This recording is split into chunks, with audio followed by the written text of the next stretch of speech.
You're not gonna believe this, but I spent just $500 on an unforgettable vacation in Bali. Flights, food, a place to stay, daily adventures, it's all included. No debt. No credit cards. Just pure paradise on a budget. And in this video, I'm breaking down exactly how I did it, step by step, so you can do it too. Stick with me till the end, and I'll show you how to plan your own tropical getaway without touching your savings. This is cash stuffing and budgeting, and we turn small envelopes into big dreams. Hey budgeting family! Welcome back to another episode of Cash Stuffing and Budgeting, where we turn dreams into plans and goals into bank balances. Today, we're diving into the real story behind my most talked about trip yet, my vacation in Bali, done on a tight $500 budget. I know what you're thinking. How is that even possible in 2025? But trust me, with strategic envelope stuffing, smart booking tactics, and local living hacks, not only was it doable, it was luxurious in its own simple way. Part 1. Planning my budget trip to Bali. Every great budget vacation starts with planning. I began by asking myself two simple questions. 1. How much can I realistically save without hurting my monthly cash flow? 2. What do I actually want from this trip? I wasn't looking for a 5-star resort or spa treatments. I wanted peace, sunsets, food, culture, and rest. That's it. So I created a new envelope labeled Bali Adventure. Each week, I stuffed $25 into that envelope for 5 months. Sometimes more, sometimes less, but I never skipped a week. At the end, I had $500. Not much by typical travel standards, but for us, this was my power budget. Part 2.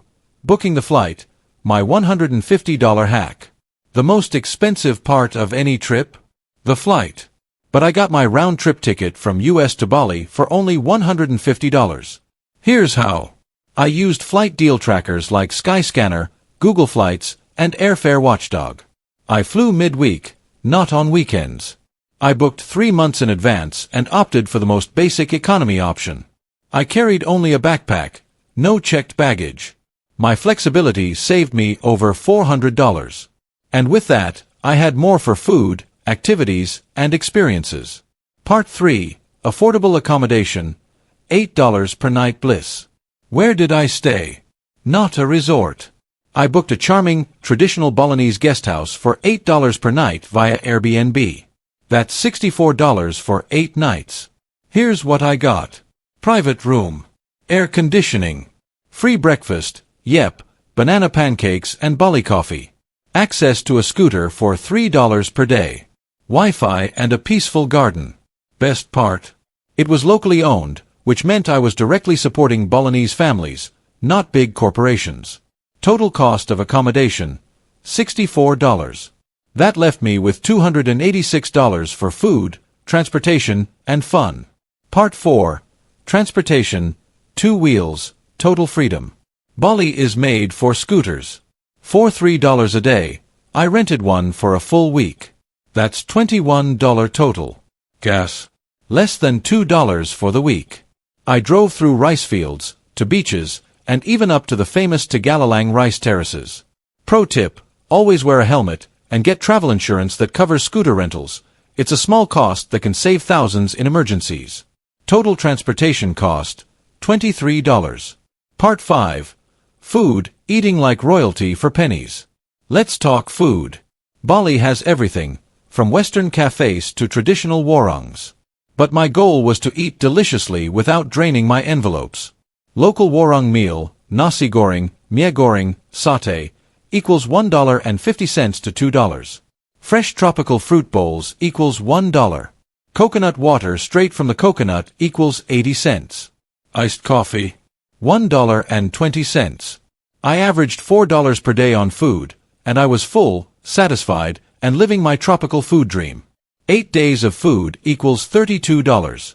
Part 6. Activities, free and affordable fun. Who says budget trips are boring? Here's how I kept my days exciting without spending much. Sunset at Tanalot Temple, free. Ubud Monkey Forest, $4. Waterfall hike, free. Beach days at Seminyak, free. Traditional dance show, $5. Balinese cooking class, $10. Yoga class in Ubud, $6. Total spent on activities, $25. Most of the joy came from simple things: talking to locals, journaling, listening to gamelan music, and soaking in nature. Part 7. Daily Budget Breakdown. Category Total Spent. Flights, $150. Accommodation, $64. Food, $32. Transport, $23. Activities, $25. Miscellaneous. SIM, tip $6. Total, $300. Wait, what? I still had $200 left. I didn't even spend the full $500. Why? Because when you're mindful of your money and intentional with your joy, you realize happiness doesn't come with a price tag. Part 8. The envelope system in action. Let's get real. This trip wasn't just about Bali. It was about proving that the envelope system works. I had physical control of my spending. No overspending. No impulse buys. No credit card debt. Each day, I pulled out my cash envelope labeled Daily Spend, with about $7 in it. That small amount kept me disciplined but also gave me freedom. Part 9. Lessons learned on a budget vacation. This vacation changed my perspective. 1. Value isn't tied to cost. Some of my most memorable moments were completely free. 2. Cash stuffing empowers you. Knowing exactly what you have to spend equals confidence. 3. You don't need to wait till you're rich to enjoy life. You just need to be smart about your money. Part 10. What I'd do differently next time. No trip is perfect, and I learned a few things. I'd pack more snacks from home to save on airport food. I'd use a no-fee travel card for backup. I'd plan a rest day midweek. Budget travel can be tiring. But overall, no regrets. Zero debt. Only joy. You can travel too. So if you're watching this thinking, I could never afford a trip like that, I'm here to tell you, you can. Start your envelope. Set your budget. Plan intentionally. Travel doesn't have to wait for someday. Because someday, that's what keeps us broke. Right now, this year, is your time. If you loved this breakdown and want more real-life budgeting wins, hit that like button, subscribe to Cash Stuffing and Budgeting, and let me know in the comments. What destination are you budgeting for right now? And hey, if you want to see how I stuffed the envelopes for this trip from day one, watch my video here.